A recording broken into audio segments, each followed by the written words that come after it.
আল্লাহ যাকে দা ধন্যবাদ। মূল্যবান গান, মূল্যবান কথা আমরা শুনলাম। আসলে প্রকৃত গুরুবাদী মানুষ যারা,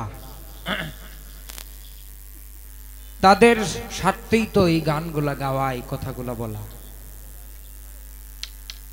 গুরুর যে কি ক্ষমতা, একজন কামেল মুকাম্মেল ওলি আল্লাহর যে কি ক্ষমতা, এটা অনুধাবন করা, বোঝার শক্তি আমাদের মতো সাধারণ মানুষের নাই। রুমিয়ে মসনবী, মসনবী শরীফের লেখক মাওলানা জালালউদ্দিন রুমি রহমতুল্লাহ আলাই, তিনি বলেছেন আল্লাহর সৃষ্টি জগতের প্রত্যেকটা স্থানে স্থানে স্থানে সাত তবক, আসমান জমিন, আরশ, কুরসি, লৌহ কলম, এমন কোন স্থান নাই যে একজন আল্লাহর ওলি একই সময় প্রত্যেকটা স্থানে থাকতে পারে না। একই সময় একজন আল্লাহর ওলি আল্লাহর সৃষ্টির প্রতিটি অংশে থাকতে পারে। একদিন হযরত বড় পীর আব্দুল কাদের জিলানী রহমতুল্লাহ আলাই, উনাকে রমজান মাস, তখন এক ভক্ত বলল, হুজুর আজকে আপনি অনুগ্রহ করে দয়া করে আমার বাড়িতে সন্ধ্যায় ইফতার করবেন। তিনি বললেন আমি তোমার দাওয়াত রাখলাম, কবুল করলাম। উনি চলে গেলেন। কিছুক্ষণ পরে আরেকজন ব্যক্তি এসে বলল, হুজুর আপনি দয়া করে আজকে সন্ধ্যায় আমার বাড়িতে ইফতার করবেন। উনি বললেন কবুল করলাম। এইভাবে একজন একজন করে 40 জন মানুষ উনাকে একই টাইমে ইফতার করার জন্য দাওয়াত দিলেন। উনি 40 জনের দাওয়াতই কবুল করলেন। আরেক ভক্ত জিজ্ঞাসা করে, বাবা বেয়াদবি মাফ করবেন, আমি আপনার কাছে একটা কথা জানতে চাই। উনি বললেন, মুস্কি হাসি দিয়ে বললেন, বলো বাবা কি জানতে চাও? আচ্ছা আপনারা বলেন, কেউ যদি কেউরে কোনো কিছু জিজ্ঞাসা করে হাসি দেয়? হ্যাঁ, হাসি দেয় না। বড় পীর সাহেব যে মুস্কি হাসি দিলেন, এতে কি বুঝলেন? উনি বুঝতে পারলেন যে কি জিজ্ঞাসা করতে চায়, কি এটা উনি বুঝতে পারলেন। বললেন, বাবা বলো কি জানতে চাও? ওই হুজুর আপনি যে আজকে সন্ধ্যায় ইফতারের দাওয়াত রাখলেন 40 জনের বাড়িতে, আপনি একজন 40 জনের বাড়িতে কি সময় দাওয়াত কেমনে সম্ভব? এটা কি করে যাবে?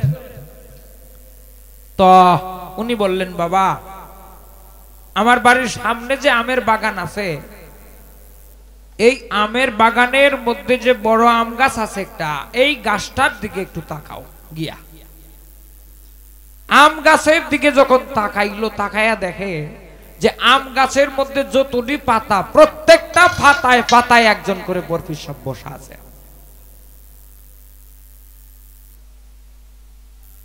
এটা দেখে সে তাজ্জব হয়ে গেল। বড় পীরের কাছে আসার পরে উনি বললেন, বাবা কি দেখছো? কয় হুজুর আমি তো এই দেখছি। বলে তুমি গুনতে পারবে এখানে কতগুলি পাতা? সে বড় পীর সাহেবের কদমে ধরে কয়, হুজুর আপনার কদমে আমার জীবন কুরবান হোক, আমার এই গুস্তাকির জন্য আমি ক্ষমা চাই।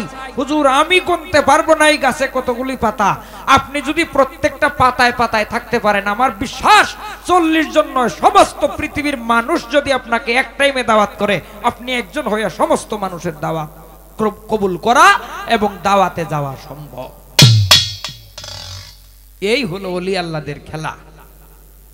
এই জন্য যারা আপনারা গান শুনতেছেন, কোন ওলি আল্লাহর দরবারে গেলে, কোন পীরের কাছে গেলে সাবধান, বেয়াদবি করবেন না। পীরের দরবারে গেলে পীরের কাছে যাওয়ার জন্য কিছু আদব, কিছু রীতিনীতি আছে। গুরুদরা মানুষ যারা আছেন তারা এগুলি শিক্ষা করবেন, শিক্ষা করে চলবেন। অবশ্যই আপনারা জানেন, তবুও আমরা যেহেতু গান করতেছি আমাদের বলাটা জরুরি, এই জন্য বলছি। আর গানের আগেই একটা প্রশ্ন আমার গুরুরে করিয়া যাই, নাহলে কি নিয়ে দাঁড়াইব। হাদিসের মধ্যে আছে এক মুসলমান আর এক মুসলমানের সঙ্গে দেখা হওয়া মাত্রই সালাম দিতে হবে। নবীজি বলছেন আল সালাম কাবলাল কালাম, অর্থাৎ তুমি যদি তোমার আরেক মুসলমান ভাইয়ের সঙ্গে দেখা হয় প্রথম সালাম দেবে, তারপরে কথা বলবে। কিন্তু তাসাউফের শিক্ষার মধ্যে আছে, কোন ভক্ত যদি তার পীরের বাড়িতে যায়, পীর সাবরে যদি গিয়ে খানকা শরীফে পায়, তাহলে সালাম দিতে পারবে না, সালাম দেওয়া নিষেধ। আমি জানতে চাই, পীরও মুসলমান, এই ভক্তও মুসলমান, আর নবী কয় এক মুসলমান আর এক মুসলমানের সঙ্গে দেখা হওয়া মাত্রই সালাম দিতে হবে, কিন্তু পীরের বাড়িতে গেলে পরে পীর সাবরে যদি খানকায় পাওয়া যায় ওনাকে সালাম দেওয়া যাবে না, তাসাউফ শিক্ষার মধ্যে নিষেধ করা আছে। এর ভেদ কি? আমরা যারা তরিকতপন্থী আমাদের উদ্দেশ্যে এটা বলবেন, এটা আমাদের জানা দরকার, অনেকেই জানে না।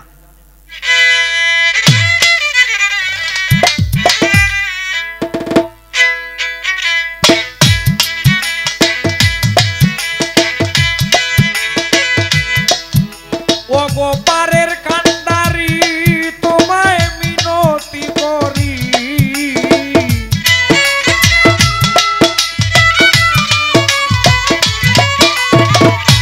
পারের খান্ডারি তোমায় মিনতি করি রে দয়াল, কেয়ার করি নাই আমার হাতে রে, উঠাইয়া নিবানি সেই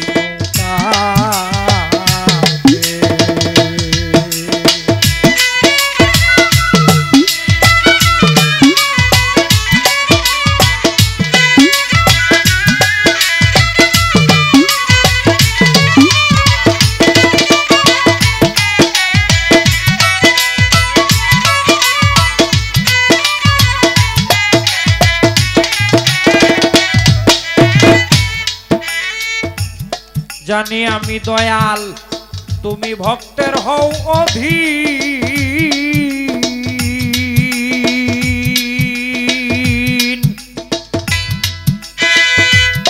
কিভাবে পাবো তোমায় আমি যে ভক্তি, ও দয়াল জানি আমি শুধু তুমি ভক্তের হও অধীন, কিভাবে পাবো তোমায় আমি যে ভক্তিহীন, আমার নাই কোনো সাধন বৃথা গেল রে এই জীবন,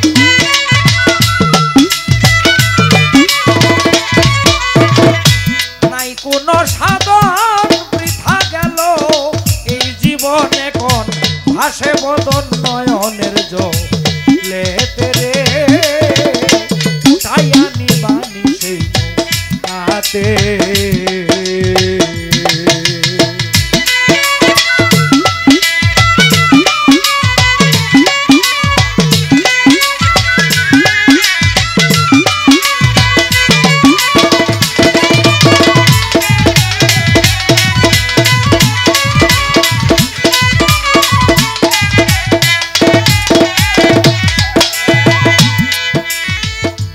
পরাণ কাঁপে ভয়ে আমার দেখিয়া সেই ঢেউ,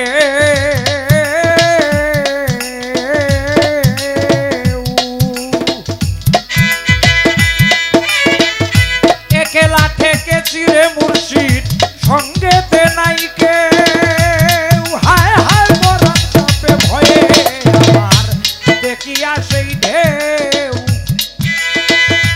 একলা থেকে চিরে দয়াল সঙ্গেতে নাই কেউ, অঘাতেই সাগর কত কুমির আর হাঙ্গর,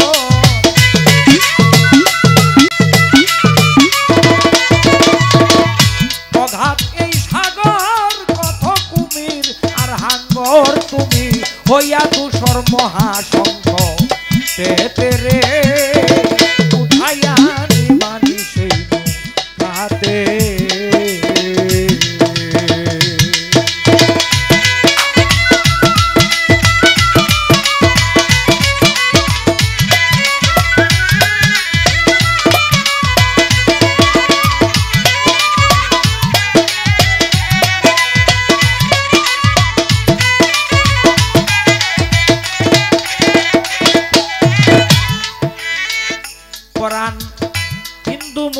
মে তোর মুচি বৌদ্ধ আর খ্রিস্টান তোমার কাছে নেই ভেদাভেদ সবাই এক সমান হায় রে হিন্দু মুসলিম মে তোর মুচি বৌদ্ধ আর খ্রিস্টান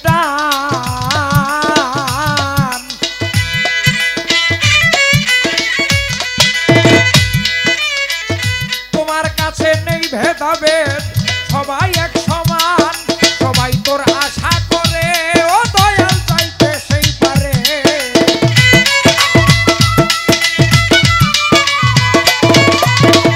তোর আশা করে মুর্শিদ চাইতে সেই পারে তাই তো ডাকে তোরে ঝাত্তার ধর্ম মতে রে উঠাই আমি বানিয়েছি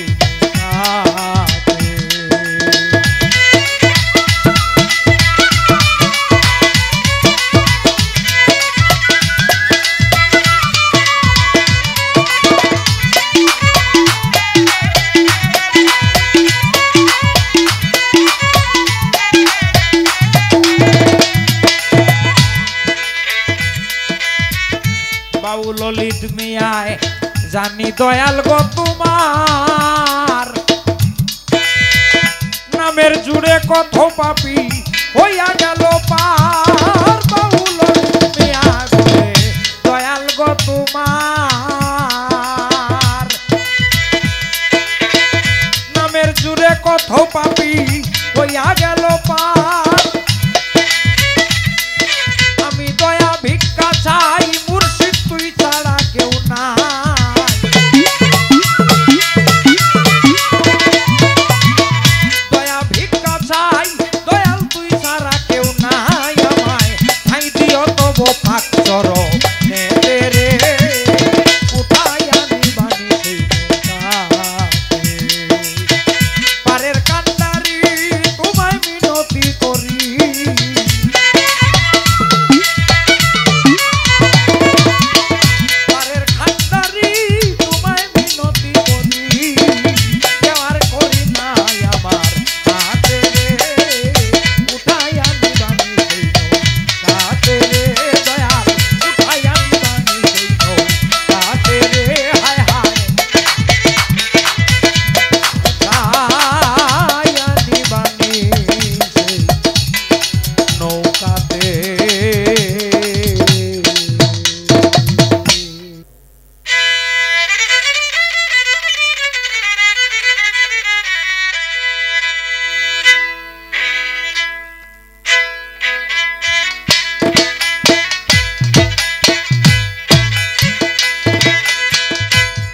অপরাধে রে বুক ভরা বিষাদে রে দর্শন দিল না প্রাণনাথ কিবা অপরাধে রে বুক ভরা বিষাদে রে দর্শন দিল না প্রাণনাথ আমার আশার আসে পরবাসে আশার আসে পরবাসে কতই যায় আসে দিন রাত দর্শন দিল না প্রাণনাথ কিবা অপরাধে রে বুক ভরা বিষাদে রে দর্শন দিল না প্রাণনাথ।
বিষাদে রে দর্শন দিল না প্রাণনা।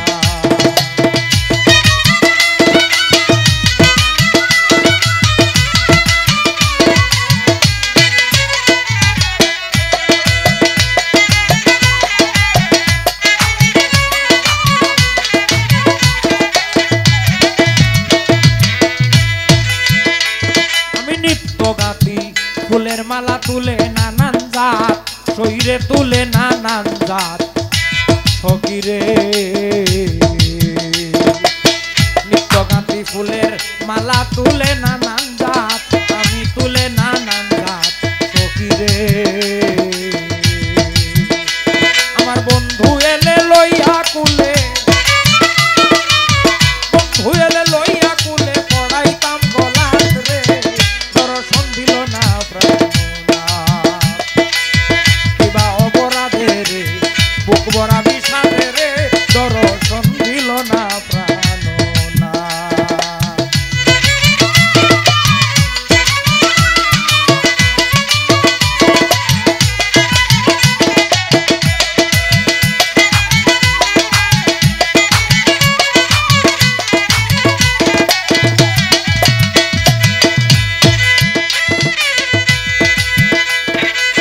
কোনদিন হবে না কি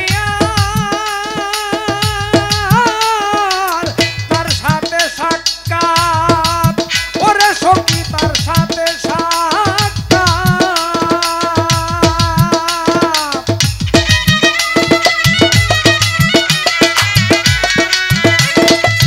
কোনদিন হবে না কি আর তার সাথে সাক্ষাৎ।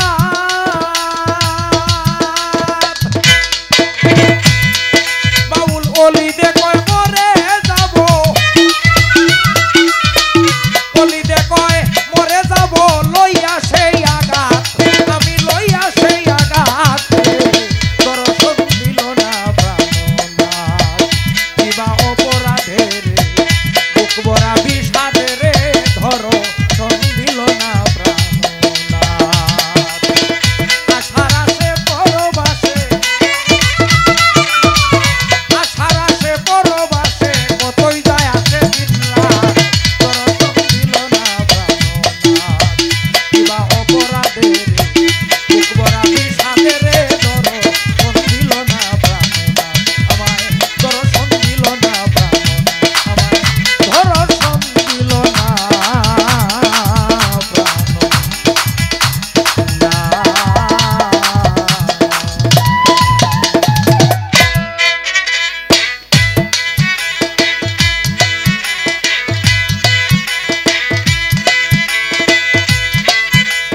আরে ও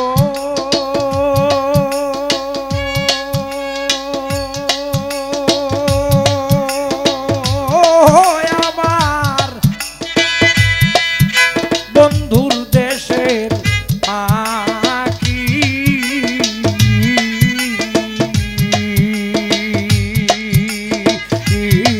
আমার বন্ধুর নাগাল পাইলে রে কইও, বন্ধুর দেখা পাইলে কইও আমি কত সুখে থাকি রে ও বন্ধুর দেশের পাখি।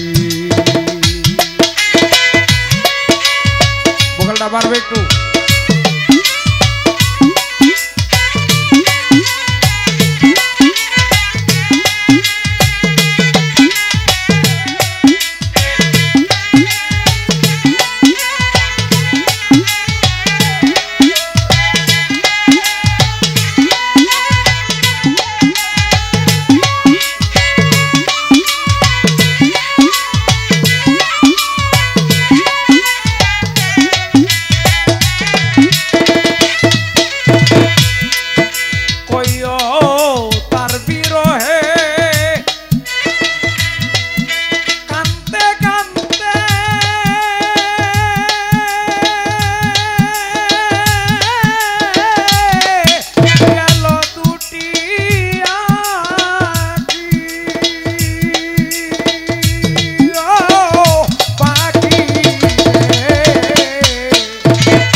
দেখেন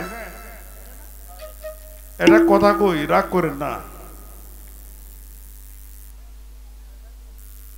আমি এই যে গত শুরুতে, গানের শুরুতে একটা কথা কইছিলাম যে অনেকের ভিতরে ডাউট আমি অলিদ্রে ডরায়া গান গাই না হলো, আমি কেলে গাই না সেটাও কিন্তু কইছি। আর একটা কারণ সেটাও কই, আজকের এই গানটা আপনারা এখানে যেটা গাইছি এটা যদি আমি ঢাকায় গাইতাম অলিদ্রে লইয়া, অন্তত 50,000 টাকা সরাসরি হইতো কমপক্ষে। গানটা তো একটা আনন্দের ব্যাপার, এটা বাদশাহী ব্যাপার ভাই, এটা সাধারণ মানুষের জন্য না। আর আমাদের অভ্যাসটা হয়ে গেছে এখন এইভাবে, আর এই সমস্ত গান এখন আর করতে মন চায় না। আগায়ও কাছে দিয়ে দিছি, হেরা গাইব। আমরা সব গান গাউন লাগবো এমন কোনো কথা আছে? ব্যক্তায় আমরা গাইলে হেরা কি করবো? প্রশ্ন হইল গুরুরে সালাম দেওয়া না, গুরুরে সালাম দেওয়া যাবে না। গুরুরে সালাম দেওয়া যায় না, এক বাক্যে না করলাম। গুরুরে কেন সালাম দেওয়া যায় না? দেওয়ানে মঈনুদ্দিন, হযরত খাজা মঈনুদ্দিন চিশতির হস্তলিখিত একটি বই, ফার্সি বইটার বাংলা অনুবাদ করা হয়েছে। খাজা মঈনুদ্দিন চিশতি রাহমাতুল্লাহ আলাইহি বললেন, আমার গুরু খাজা উসমান হারুনি, আর সেই হারুনির মাধ্যমে, খাজা উসমান হারুনির মাধ্যমে আমি খোদা দর্শন করেছি।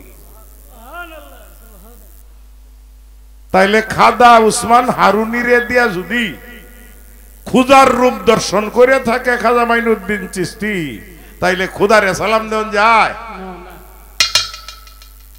খুদারে সালাম দেওয়া যায় না। তে খুদারে যেহেতু সালাম দেওয়া যায় না, গুরুরেও সালাম দেওয়া যায় না। কেউ সালাম দিয়ে অনেকে জানে না, অনেক পীর সাহেবরাই তো কিছু জানে না। এই দেশ অনেক পীর সাহেবরাই তো কিছু জানে না, খালি লেবাস লইয়া ঘুরে। হ্যাঁ, এই ফিরের করতে হয়েছে হিসাব হয়েছে, এটা সাইজ করে হয়ে গেছে রশিদ সরকার, এটা সাইজ কিছু করে হয়ে গেছে রশিদ সরকার। তার ভিতরে ভয়, ডর ভয় ছিল না, অনেক সাইজ করছে যেটা আমরার পক্ষে সম্ভব হয় না। আমরা নিজেরা ভিড় ঘোষণা দেয়, ওই আসন একটা সাজায় রশিদ সরকার আর আমি টাঙ্গাইল গান গাই, আসন একটা সাজাইয়া পীর সাহেব বইছে। রশিদ সরকার কইতেছে, যারে হেনে গান গাইতে আইলাম উনি কোন তরিকায় বায়াত এইটা জানলাম না, আর হেন কালকে গান গাইয়া কয়টা টাকা নেব, এটা তো চলে না। আসনটার সামনে গান চলা অবস্থায় গান করতেছি, গাই পীর সাহেবরে ধরছে, ধরে কো, হুজুর আপনি এত টাকা দিচ্ছেন দুইটা শিল্পীরে, একটা বিষয় জানলাম না, একটা প্রশ্ন করতাম। কয় হ্যাঁ করেন, কি প্রশ্ন করবেন? আপনি বায়াত দিচ্ছেন কোন জায়গায়? আপনি গুরুর নাম কি? কয় আমি এইভাবে দুনিয়ায় কেউর কাছে মুরিদ হইছি না, মুরিদ হইছি সামনে খাজা বাবার দেন। কয় হালার করে হালা, সামনে যদি মুরিদ হন দেখ খাজা বাবার টাইম, তে খাজা বাবার টাইম হইতে কে আর নবীর কাছে হইতে? এই লোক রশিদ সরকার। এখন বাংলাদেশে আমাদের অনেক পীর সাহেব আছে, মুরিদ লাগে না, সুলতান সাহেবের আসন সাজায় বইছে বাড়িতে, এই সামনে বায়াত হইছে সুলতান সাহেবকে, যে বেটা 1100-1200 বছর আগে এই মদনপুর আসছিলেন, তার কাছে সামনে মুরিদ উঠছে। তো এই ধরনের পীর সাহেব ওই দেশ বহুত আছে। এই বন্ডটিরে কি কোয়ার আছে কই? খালি আমরা মানুষের কই পীর সাহেবের মধ্যে বন্ড কম আছে দেশ, বেশি না। আরো বেশি আছে। যাই হোক তোমার হ্যাঁ বায়না আর গাওয়ানোর শখ নাই। শোনেন শোনেন, আর গাওয়ার শখ নাই। প্রায় তো 50 বছরের কাছাকাছি হয়েছে। ওহন কোনো বড় গান না গাওয়াইলে আমার কিচ্ছু যায় আসে না। ওইনগা ওইনগা ওহন গাল না গাইলে বাসি লো। আর কোনো কথাবার্তা নাই, আর কোনো কথাবার্তা নাই। আমি অসুস্থ মানুষ দাদা, আমার যতটুকু সম্ভব কষ্ট করেছি, আসছি। শুধু এলাকার দিকে তাকায়। আজকে যদি গানটা আমার ঢাকায় থাকতো আমি কিন্তু এই গানটা যাইতাম না। আমার যে পরিস্থিতি, আমি কয়দিন আগে আমার ওই জানুয়ারির 9-10 তারিখের গান ছিল, আমি কাজল দেওয়ান রে দিয়া আরিফ দেওয়ান সাহেবরে পাঠাইয়া এই 2 মঞ্চ ম্যানেজ করছি। যাইতে পারি নাই অসুস্থ অবস্থায় গানে। এখনো গলায় সমস্যা, কষ্ট হয় গান করা। আরো কয়টা দিন লাগবে হয়তো সুস্থ হইতে। এখন গানেরও এত চাপ, কিচ্ছু করার নাই, ক্ষমা করবেন।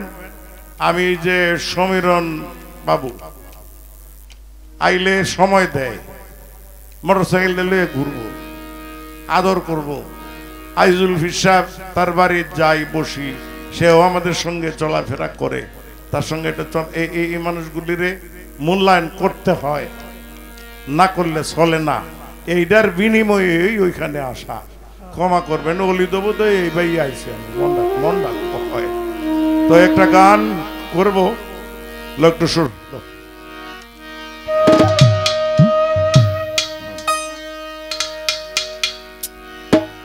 মাটির দেহ হবে সোনারে, মাটির দেহ হবে সোনা, নিলে গুরু উপাসনা।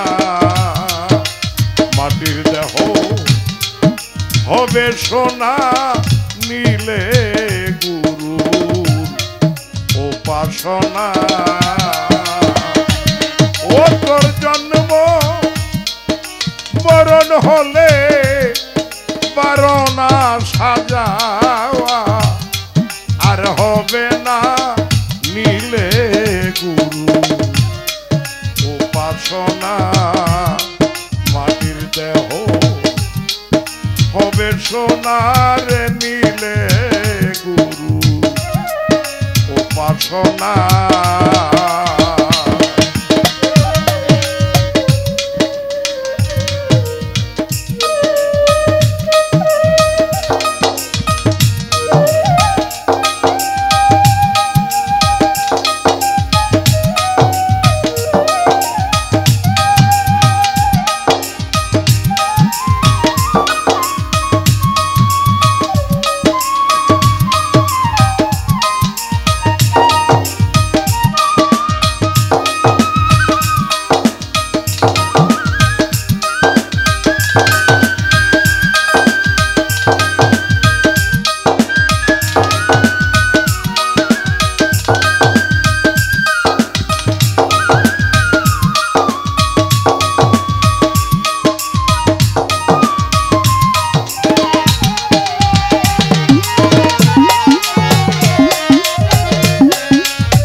যারে দয়া করে দীপ জ্বালাইয়া আধার ঘরে শিখায় তারে অসাধ্য সাধনা।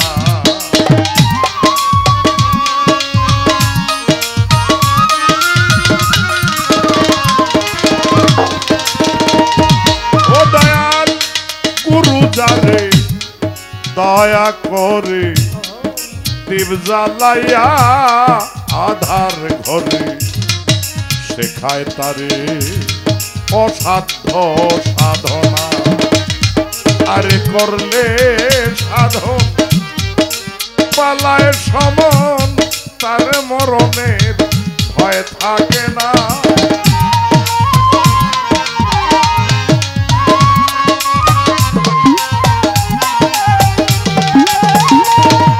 ওরে করলে সাধন পালায় সমন তার মরণের ভয় থাকে না। নিলে গুরু উপাসনা মাটির দেহ হবে সোনার। নিলে গুরু উপাসনা। শেরে মস্তানের বাড়ি কুষ্টিয়ায়। এখানে দেখে আসেন কেউ? শেরে মস্তান সাহেব কেউ দেখছেন? এমন মানুষ এখানে আছে কি? দেখছেন? চেহারাটা মনে আছে?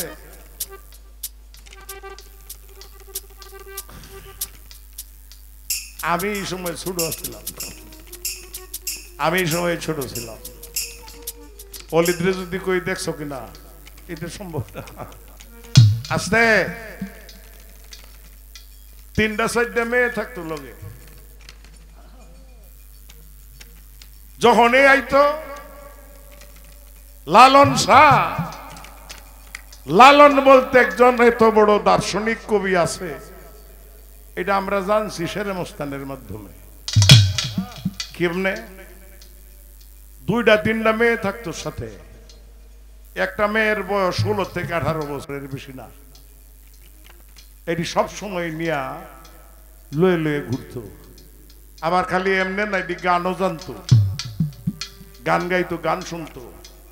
শেরে মস্তানের অনেক চরিত্রের দোষ দিয়া এই দেশে অনেক মানুষ অত্যাচার করছে, কিন্তু কিছুই করতে পারে নাই, তার কিচ্ছু করতে পারে নাই। যেদিন বিদায় লয়ে গেছে দুনিয়ার থেকে, বিদায় নেওয়ার আগে ডিক্লিয়ার দিয়ে গেছে আমি এতটার সময় চলে যাব, আপনারা জানা যায় আইসেন। অনেক তাজা মানুষ ছিল শেরে মস্তান। আমরা তার দরবারে লালন স্যার ওখানে গেলে যাই, লালন স্যার পাশেই তার মাজার। হ্যাঁ, শ্মশান ঘাট, ওই শ্মশানেই তার মাজার। অনেক কঠিন সাধক ছিলেন, অনেক অনেক বলা যাবে, অনেক সময় নাই। মনরে আরে ও জন্ম লইয়া মানব কুলে অহংকারে ভুলে রইলে, মানব জমিন আবাদ করলে না।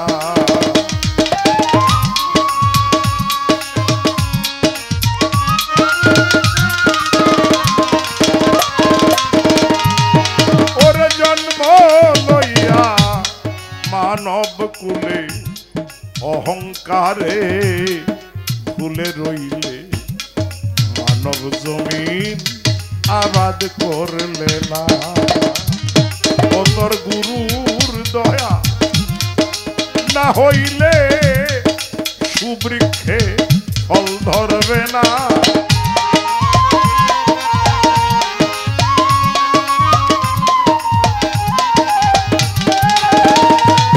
ওরে গুরুর দয়া না হইলে সুবৃক্ষে ফল ধরবে না। নিলে গুরু উপাসনা মাটির দেহ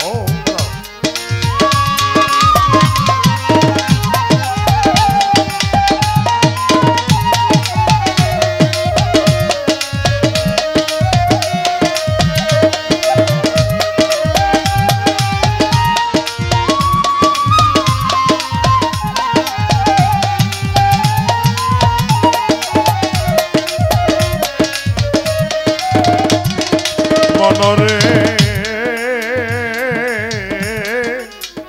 হরেন্দ্র দাসে বলে রাধা রমন ভুলে রইলে, প্রেম ফুলের মধু খাইলে না।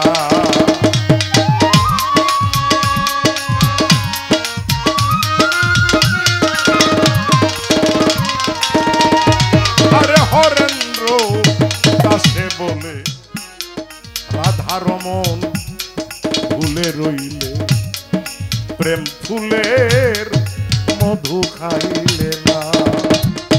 আরে এক বিন্দু পান করলে মধু কামজালা দে রবে না।